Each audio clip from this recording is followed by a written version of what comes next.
Hello and welcome. I'm Maria Ressa. This is Rappler Talk, and with us today is a woman whose numbers when she decided to run for vice president was, let's say, sub-basement. She was at 1%, 1%. and has had I was number 6 of 6. number 6 of 6, and she's had a phenomenal rise, and now is at a statistical tie for first, ready to win, statistical tie with Senator Bongbong Marcos. Joining us in the Rappler studio is Leni Robredo, Representative Leni Robredo. Thank you for coming. Good morning, Maria. Thank you for having me again. No, it was great to talk to you before the campaigns began, and then now that we're in the last 2 days. Last 2 days. Last 2 days. Last day. Today is the last day we're allowed to campaign. The meeting de avance Yeah. today, right? So I guess at the very beginning you talked about this line for yourself, finding this balance between Yes. waking up every day and living according to your conscience, right? It's been a real challenge. I do realize that national elections is so different from local, in the sense that while local elections are more physically daunting, because you have to go from one house to another. National elections is actually always trying to balance between traditional and what you actually believe in. It's more difficult to maintain that black or white thing. Interesting. And there are so many gray areas in these elections. It's not like local where you could afford not to depend on politicians. With local elections, you can do it on your own. Like what I did in 2013. Of my 8 mayors, I had only one supporting me. Of 186 barangays, I only had 25 barangay captains supporting me.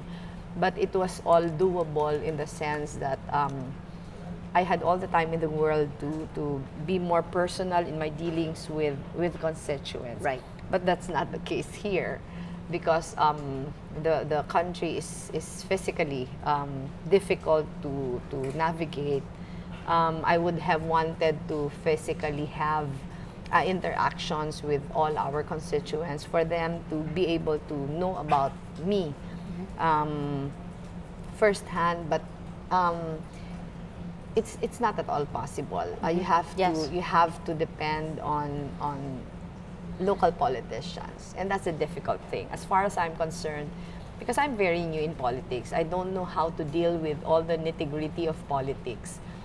It's been beneficial that I belong to a political party, in the sense that all the political stuff is being done for me.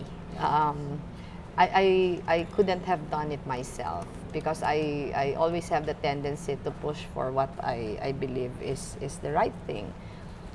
So right now, as I have said, the gray areas have become wider. And the difficult thing for me is how to stay the course. Fantastic. Well, I'm gonna come back to this at the end, but I want to know what you think is behind your phenomenal rise. I think people appreciate that they see me for who I am.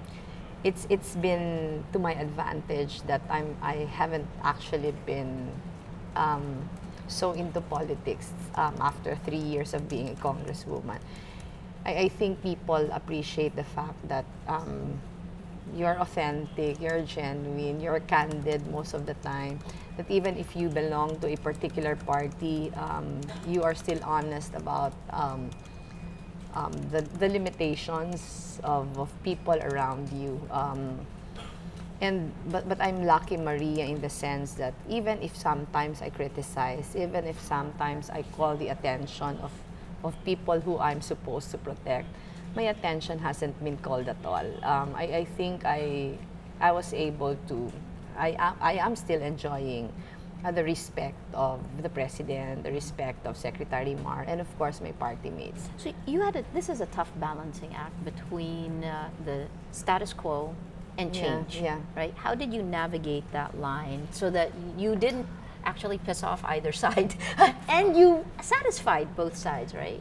I think I made it clear to them from the very start that when I was being asked to be Secretary Mar's running mate, I was telling people that, look, why me? Why are you choosing me? I don't know anything about politics at all. all my life I have been like this. All my life I have been my own person. I think I did the right thing in laying all the cards on the table. When I first talked to Senator Bam Aquino and asked him if he could be my campaign manager, we had a serious talk. I told him these are the things that I'll become comfortable with. I will not be okay with this.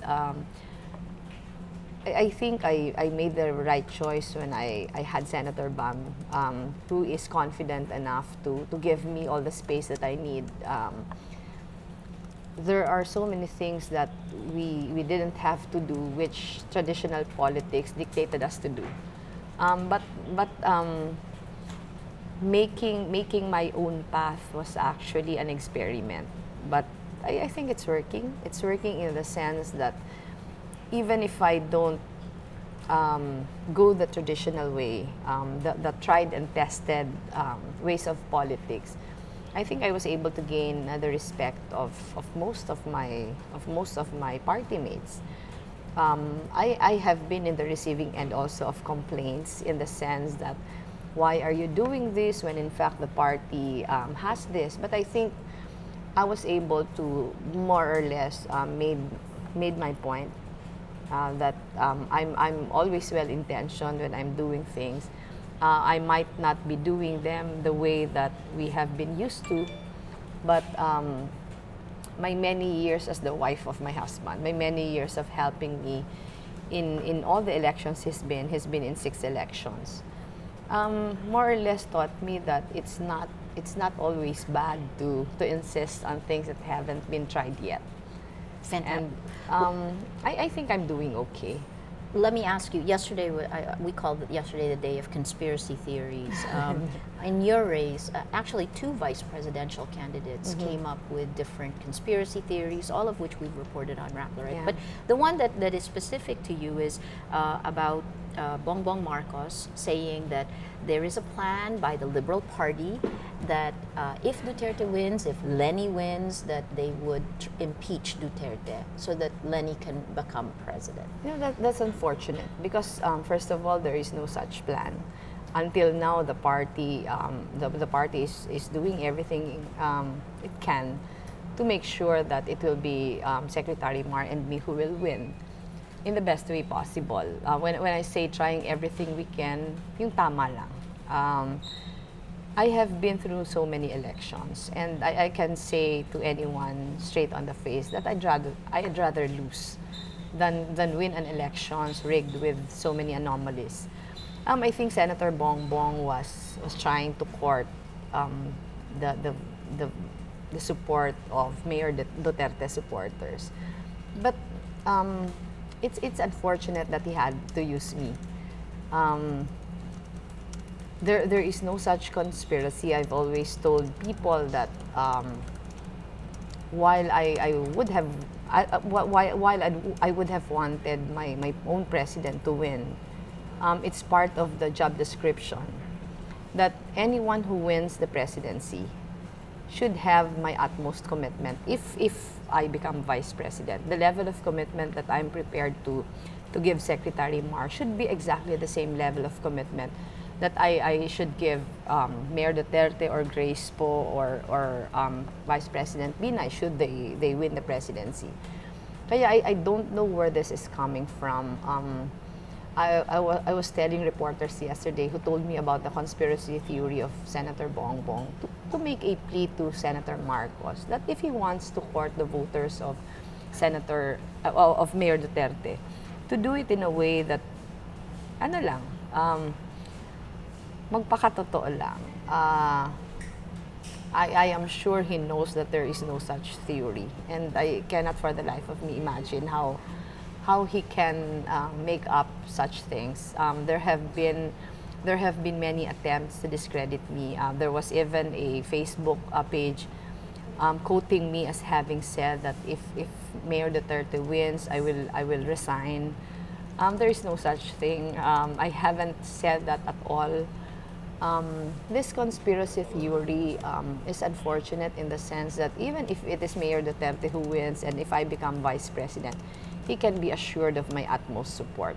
But you were caught in an unguarded moment, and in fact, you were caught on Rappler in an unguarded moment where you said it would be difficult given the differences in values. Is that No, correct? I think the context of that is that I was being asked about the rape, Got it. the rape issue. Yes. And I was telling the reporters that all my life I have been advocating for the upliftment of the dignity of women. And if it is true, I haven't seen any of the interviews of Mayor Duterte.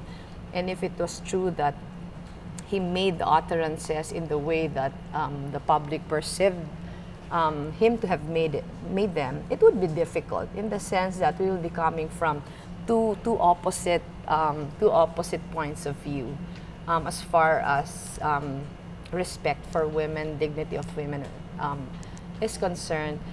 But you know, Maria, sometimes when somebody thinks very differently, it would even be more beneficial if another would be working with him, Correct. believing in exactly a different perspective, in the sense that there will be a sort of a balancing act. I hope that if that happens, I will be a big influence on the way he looks at things.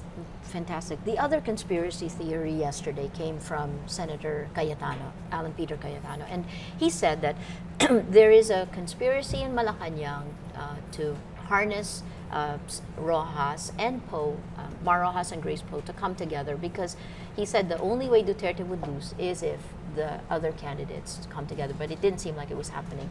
This was verified by President Aquino. Could you tell us more about what's happening now? I think there is some basis to that, although I wouldn't exactly call that a conspiracy, in the sense that This is tactics. Yeah, the president is very open about Yeah. how he felt about these things.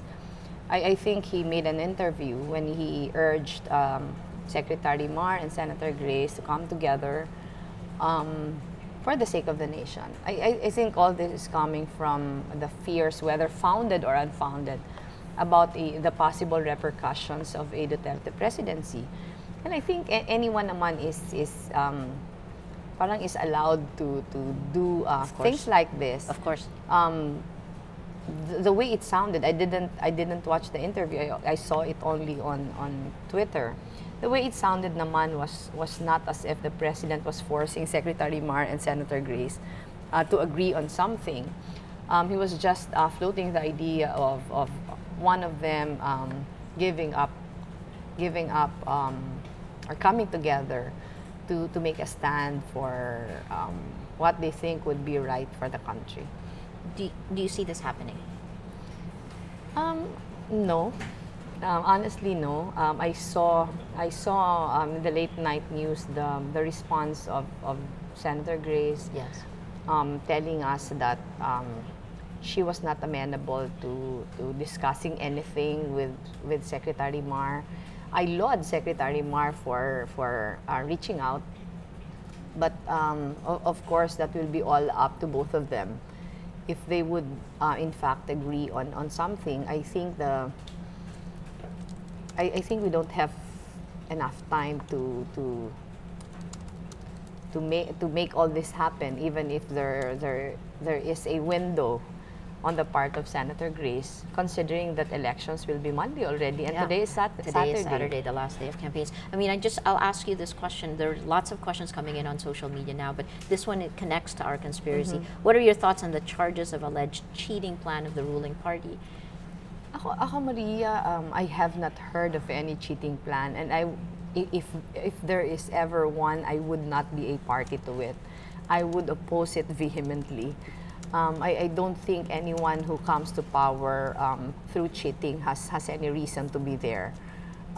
These elections is all about giving voice to the people. These elections is all about making the people decide who they want to lead us in the next 6 years. And if we will win the elections through means that are not right, I don't think we have the mandate of the people. A leader who does not have the mandate of the people does not have any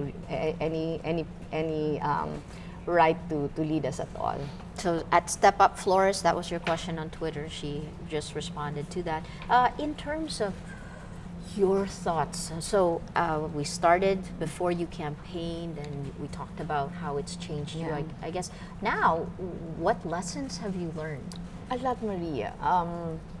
But you know, even if there have been so many lessons in this campaign, like you can't really depend so much on politicians in the sense that they have their own fights also to conquer. The best way still is to go straight to appeal to the hearts of the people. The power of every local government official is still lies in their constituency. So if at all the real power really is with the people, it is difficult to depend on anyone. Having said that, the difficult part also of what I think would be ideal is the limited time that you have. For example, I came in the game too late. Senator Marcos, Senator Cheese, maybe also to a certain extent Senator Alan has been preparing for this fight for many years already. And I was clueless of what was to happen in 2015 when I accepted the challenge. So I really did not have enough time to catch up. It's really been trying to reach as many people as possible. I had to really resort to media, TV, radio to get my message across. I would have wanted to visit each and every cranny of the country because I think there is no better way of talking to the people than Face to face. Allowing them to see you for who you really are. But because that's not possible, I have to depend so much on TV ads, radio ads, and it's difficult in the sense that it's very expensive. I think we have to rethink already of the amendments that we have to make with regards to our election laws. Because this particular system does not breed clean elections at all. I am afraid of things that will come in the future if we do not change the system of elections. It will be very difficult for someone with no funds, no backing, to actually have a chance at having been elected despite capacities, despite the willingness to be of service to people. So it has to change. And let me ask you about your running mate, because at this point, actually, I guess your candidate for president, he has not enjoyed your rise. So even though you said you started campaigning late, this is a phenomenal rise. I mean, surprising, and you are the only woman among the vice presidency. That last line from the debates resonates. I think that was one of the reasons you won. That was an afterthought, but it was a deliberate afterthought in the sense that it was an opportunity to, I've been advocating for women empowerment for the longest time, and it was an opportunity. So while it was an afterthought, I had to make sure that I would be able to state it before I end my closing statement, in the sense that it was to overemphasize something that I have been fighting for so long.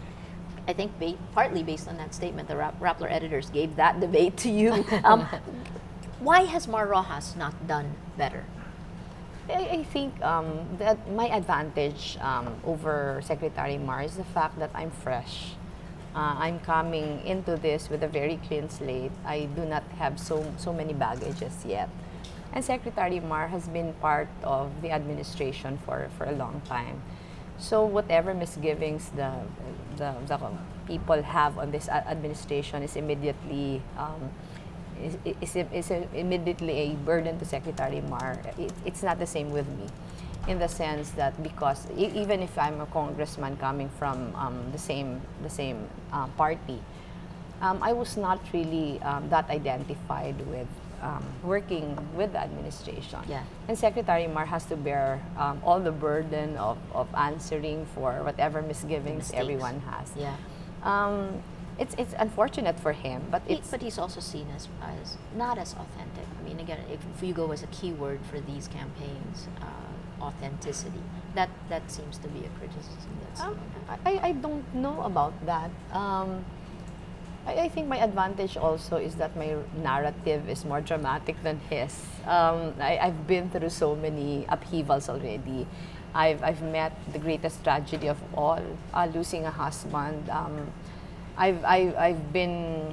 I've transformed from a very ordinary mother and wife into a public official after the death of my husband. It's a narrative that Secretary Mar doesn't have.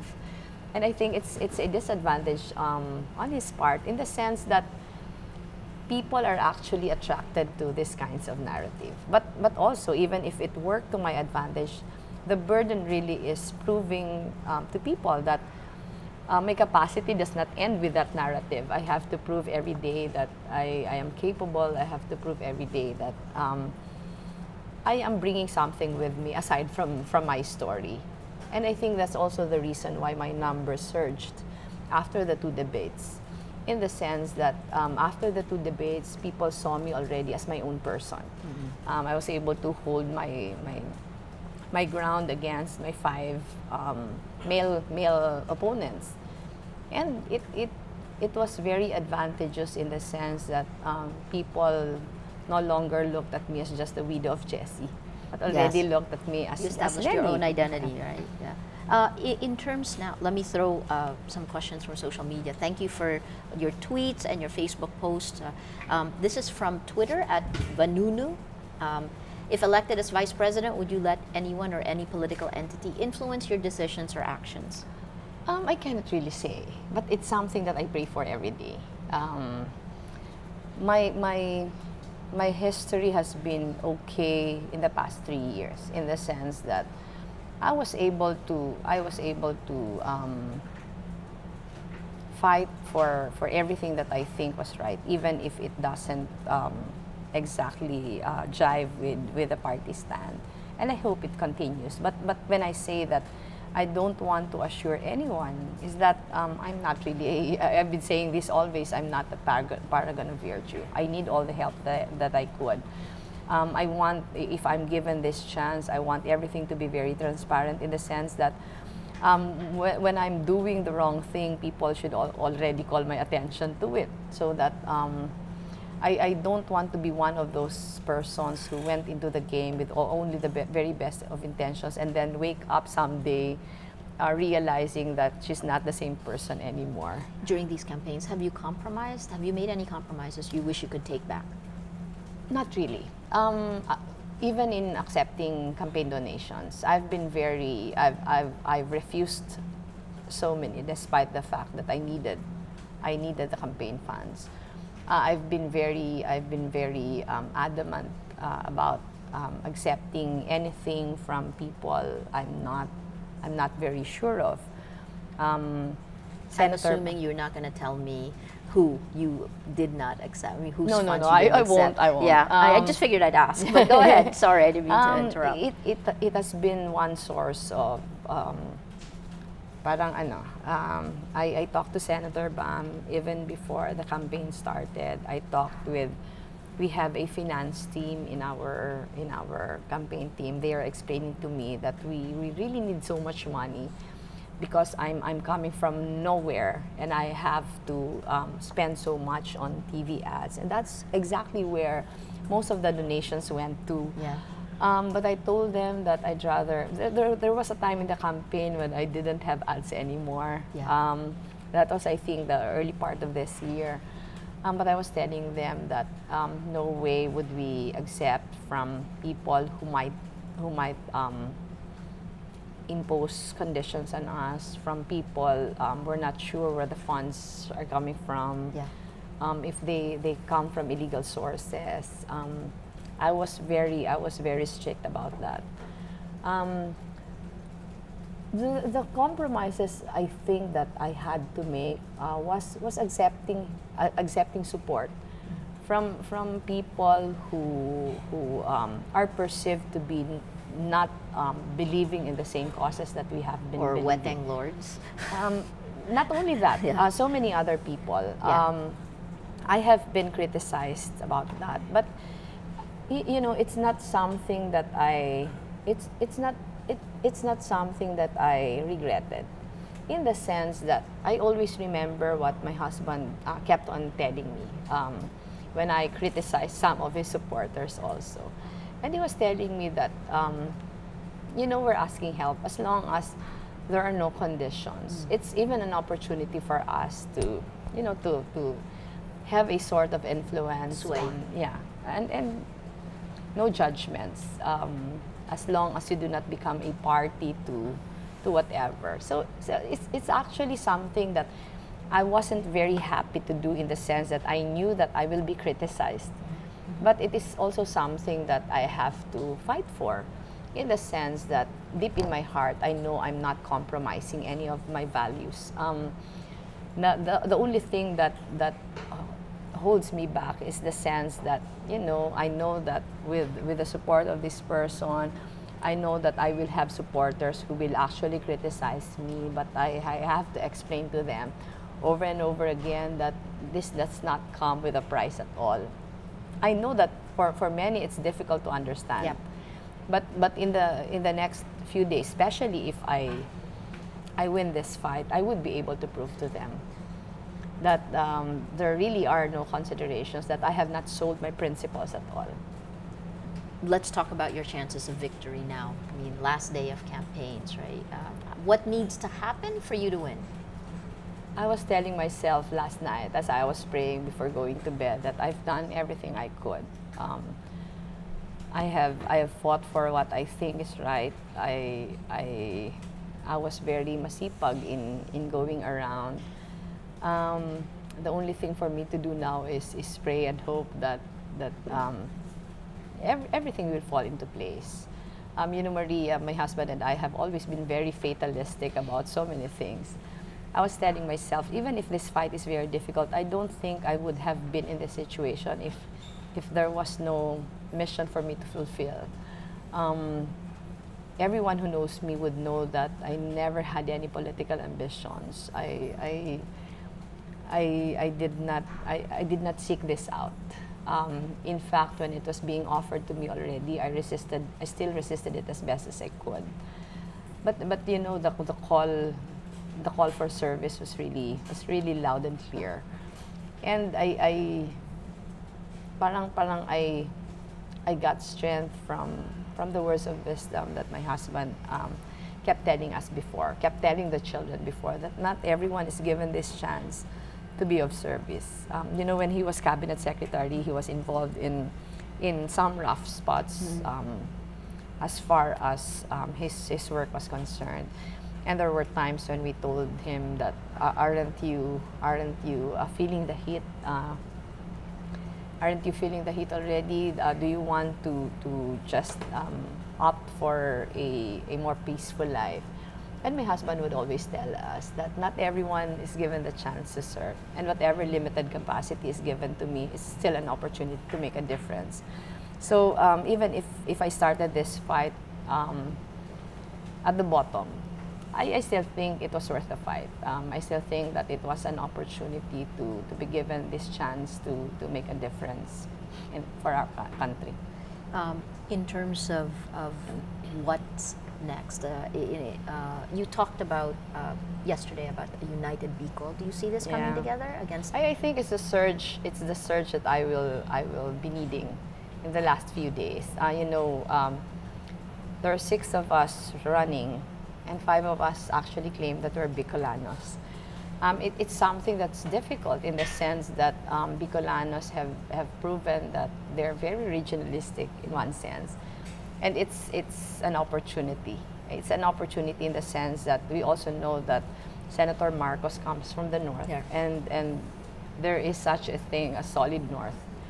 But you know, when it became apparent that the fight would be between Senator Bongbong and me, I still am making a special appeal to all Bicolanos to set aside personal preferences at this point.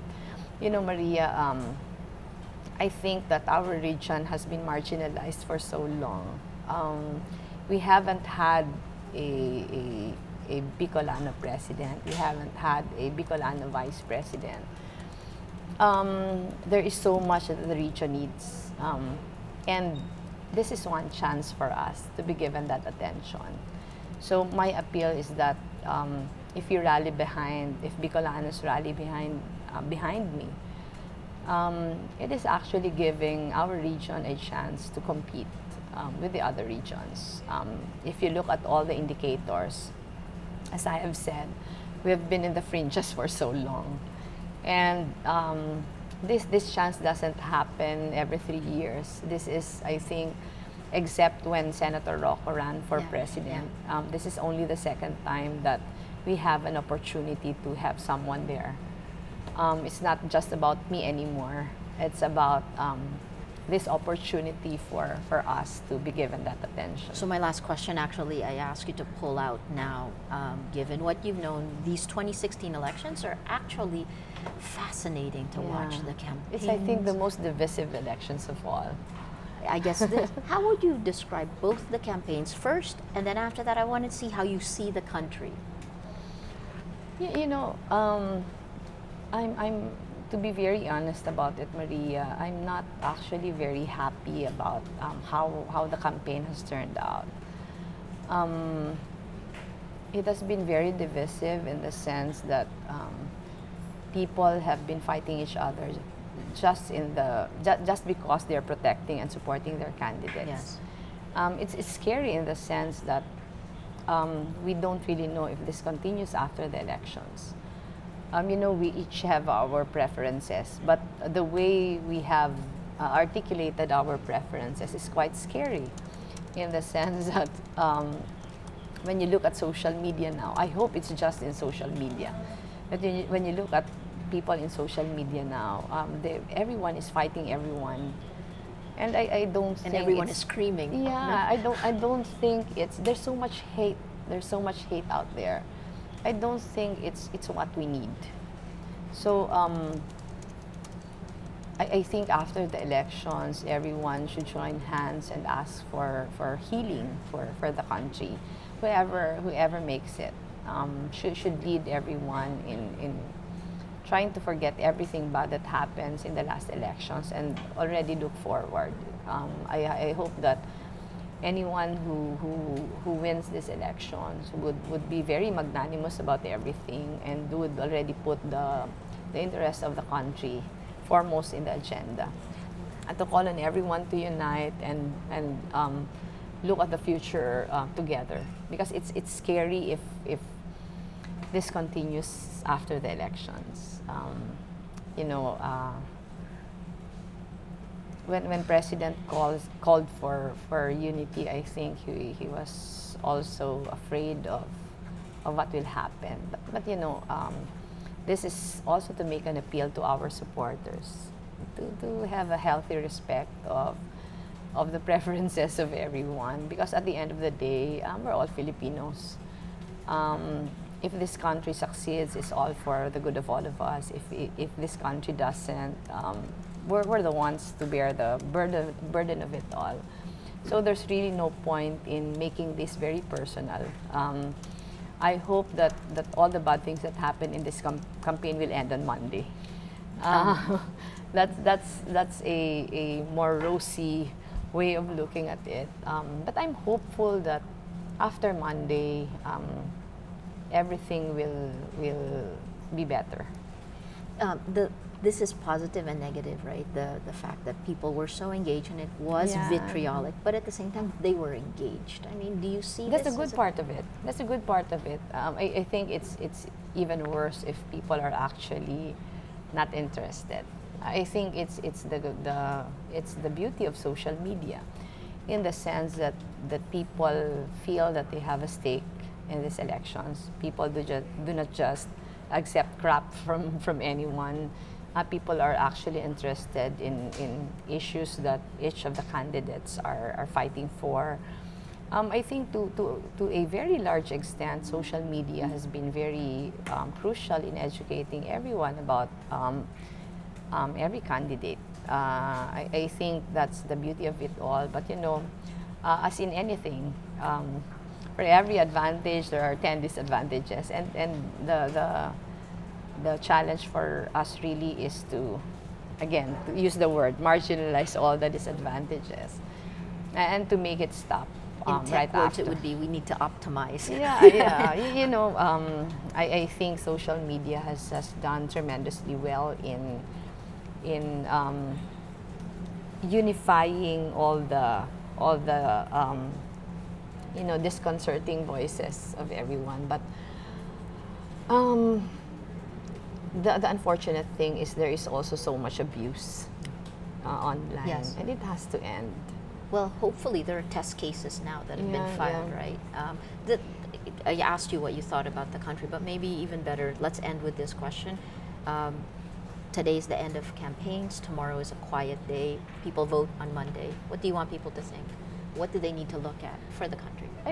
I want people to think that this elections is not about any of us candidates, but it's all about the future of the country. You know, we have been so engaged, we have been so into it as far as supporting and pushing for our own candidates is concerned. But at the end of the day, we're just pawns here. The interest of the country is really at the core of these elections. So when they go to their respective polling places on Monday, I think foremost in our minds and in our hearts is the question, who will best lead the country? Because the future of our children would be in the hands of whoever would win in these elections. It is not anymore about Mar Rojas or Mayor Duterte. It's no longer about me or Senator Bongbong. But it is about who will best lead the country forward.